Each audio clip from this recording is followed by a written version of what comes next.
Tu n'as pas encore 50 ans et tu as vu notre père Abraham. Alors ils ramassèrent des pierres, ils voulaient les lapider. Voilà. Les taux se resserrent. Lentement mais sûrement, Jésus marche vers la mort. Les taux de la polémique entre lui et les Juifs se resserrent.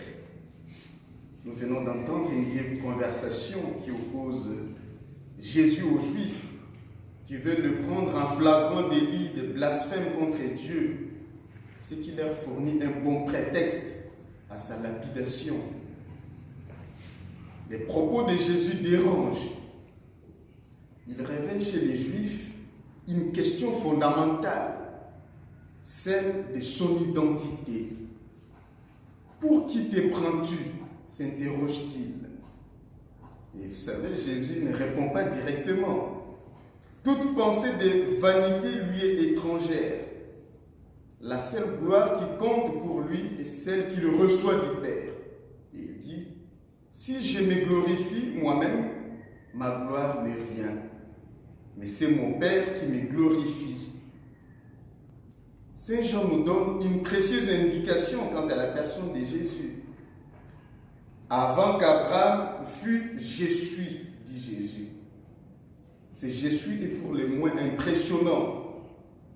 On peut s'empêcher d'évoquer la scène de l'Exode, Exode 3, le verset 14, où Moïse se demande si ses frères esclaves en Égypte accepteront sa mission auprès d'eux. C'est alors que Dieu lui dit, je suis celui qui suis. Et il ajouta, c'est ainsi que tu répondras aux fils d'Israël. Celui qui s'appelle je suis m'a envoyé vers vous.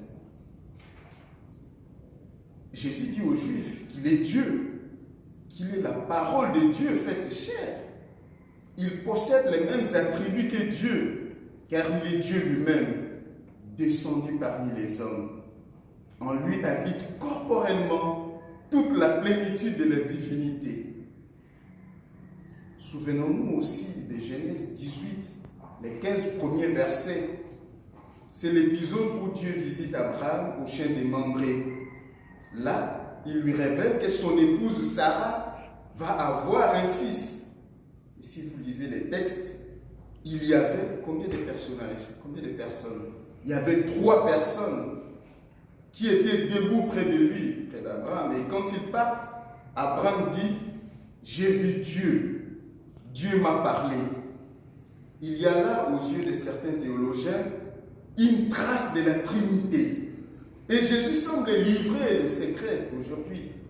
Abraham a vu son jour et il s'est réjoui. Il affirme une existence qui transcende le temps.